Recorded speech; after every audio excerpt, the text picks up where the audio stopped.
హిందూ మత విశ్వాసాల ప్రకారం మకర సంక్రాంతికి ముందు రోజున భోగి పండుగ వస్తుంది. ఈ నేపథ్యంలో ఈసారి భోగి పండుగ ఎప్పుడొచ్చింది, భోగి పండ్లు, భోగి మంటల ప్రాధాన్యతలేంటి తెలుసుకుందాం.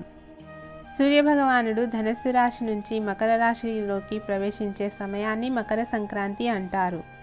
ఈ పండుగకు సరిగ్గా ఒక రోజు ముందు భోగి పండుగను జరుపుకుంటారు.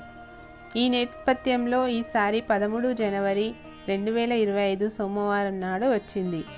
ఈ పండుగను తెలుగు రాష్ట్రాలతో పాటు కర్ణాటక, తమిళనాడులోనూ ఉత్సాహంగా జరుపుకుంటారు. ఈ పవిత్రమైన రోజున తెల్లవారుజామునే నిద్రలేచి భోగి మంటలు వేస్తారన్న విషయం మనందరికీ తెలిసిందే. అదేవిధంగా చిన్నారులపై భోగి పళ్ళను పోస్తారు. ఈ పవిత్రమైన రోజున ఇంద్రదేవుడు, వరుణదేవుడిని పూజిస్తారు. వర్షాలు సకాలంలో కురిసి పంటలు బాగా పండాలని కోరుకుంటారు. భోగి రోజు సాయంకాలం సమయంలో బొమ్మల కొలువును కూడా జరుపుతారు. ఈ సందర్భంగా భోగి పండుగ వేళ తెల్లవారుజామునే ఎందుకు మంటలు వేస్తారు, అసలు భోగికి ఆ పేరెలా వచ్చింది, దీని వెనుక ఉన్న కారణాలు, కథనాలేంటో ఇప్పుడు తెలుసుకుందాం. భుగ్ అనే సంస్కృత పదం నుండి భోగి అనే పదం వచ్చింది. భోగం అంటే సుఖం. పూర్వం ఈ దినమే శ్రీ రంగనాథ స్వామిలో గోదాదేవి లీనమై భోగాన్ని పొందిందని, దీని సంకేతంగా భోగి పండుగ ఆచరణలోకి వచ్చిందనేది మన పురాణ గాథ. శ్రీ మహావిష్ణువు వామనావతారంలో బలిచక్రవర్తిని పాతాళంలోకి తొక్కిన పురాణ గాథ మనందరికీ తెలిసిందే. అయితే తర్వాత బలిచక్రవర్తికి పాతాళ రాజుగా ఉండమని, ప్రతి సంక్రాంతికి ముందు రోజున పాతాళం నుండి భూలోకానికి వచ్చి ప్రజల్ని ఆశీర్వదించమని వరమివ్వడం జరిగిందట. బలిచక్రవర్తి రాకను ఆహ్వానించడానికి భోగి మంటలు వేస్తారని మన పురాణాలలో చెప్పబడింది. కృష్ణుడు ఇంద్రుడికి ఒక పాఠం నేర్పుతూ గోవర్ధన పర్వతం ఎత్తిన పవిత్రమైన రోజు ఇదే. శాపవశంగా పరమేశ్వరుని వాహనమైన బసవన్నని భూమికి పంపించి రైతుల పాలిట దైవాన్ని భూమికి దిగి వచ్చిన రోజు ఇదే అనేవి కూడా మన పురాణాల గాథ. సాధారణంగా అందరూ చెప్పేది ఇది చలికాలం కనుక వెచ్చదనం కోసం మంటలు వేస్తారని. కానీ నిజానికి భోగి మంటలు వెచ్చదనం కోసం మాత్రమే కాదు, ఆరోగ్యం కోసం కూడా. ధనుర్మాసం నెలంతా ఇంటి ముందు పెట్టిన గొబ్బెమ్మలను పిడకలుగా చేస్తారు. వాటిని ఈ భోగి మంటలలో వాడతారు. దేశీ ఆవు పేడ పిడకలను కాల్చడం వలన గాలి శుద్ధి అవుతుంది, సూక్ష్మక్రిములు నశిస్తాయి, ప్రాణవాయువు గాలిలోకి అధికంగా విడుదల అవుతుంది. దాని గాలి పీల్చడం ఆరోగ్యానికి మంచిది. చలికాలంలో అనేక వ్యాధులు వ్యాపిస్తాయి. ముఖ్యంగా శ్వాసకు సంబంధించిన అనేక రోగాలు పట్టి పీడిస్తాయి. వాటికి ఔషధంగా ఇది పనిచేస్తుంది. భోగి మంటలు పెద్దవిగా రావడానికి అందులో రవి, మామిడి, మేడి మొదలైన ఔషధ చెట్ల బెరడ్లు వేస్తారు. అవి కాలడానికి ఆవు నెయ్యిని వేస్తారు. అగ్నిహోత్రంలో వేయబడిన ప్రతి 10 గ్రాముల దేశీ ఆవు నెయ్యి నుంచి 1 టన్ను ప్రాణవాయువు ఆక్సిజన్ను విడుదల చేస్తుంది. ఈ ఔషధ మూలికలు ఆవు నెయ్యి, ఆవు పిడకలను కలిపి కాల్చడం వలన విడుదలయ్యే గాలి అతి శక్తివంతమైనది. మన శరీరంలోని 72,000 నాడులలోకి ప్రవేశించి శరీరాన్ని శుభ్రపరుస్తుంది. ఒకరికి రోగం వస్తే దానికి తగిన ఔషధం ఇవ్వవచ్చు. అదే అందరికీ వస్తే అందరికీ ఔషధం సమకూర్చడం దాదాపు అసాధ్యం. అందులో కొందరు వైద్యం చేయించుకోలేని పేదలు కూడా ఉండవచ్చు.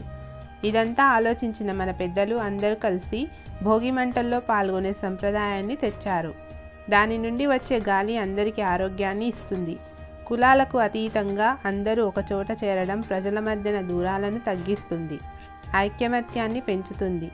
ఇది ఒక రకంగా అగ్నిదేవుడికి ఆరాధన, మరో రకంగా గాలిని శుద్ధి చేస్తూ వాయుదేవునికి ఇచ్చే గౌరవం కూడా.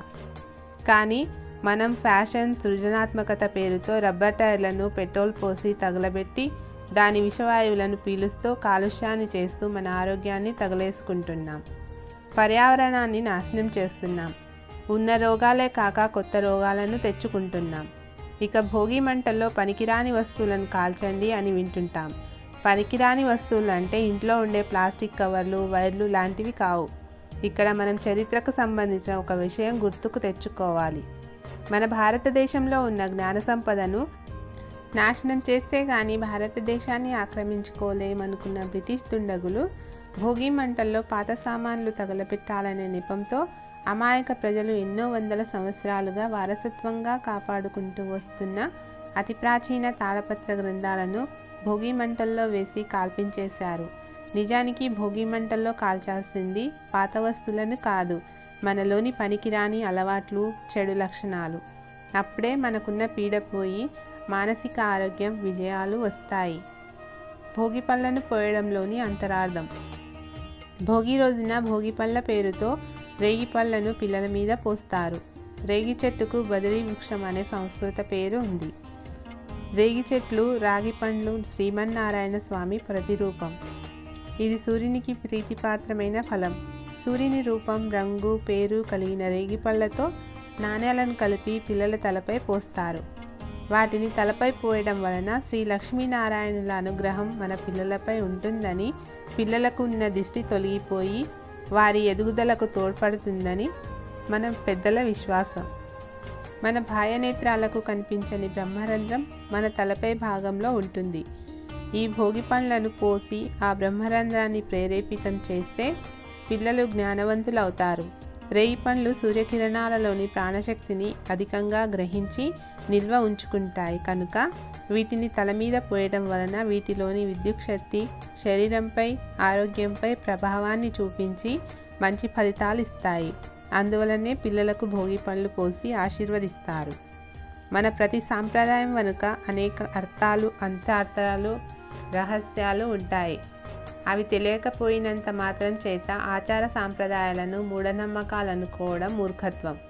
వాటి విలువలను తెలుసుకొని చేసుకుంటే అవి మనకు మార్గదర్శకులు అవుతాయి.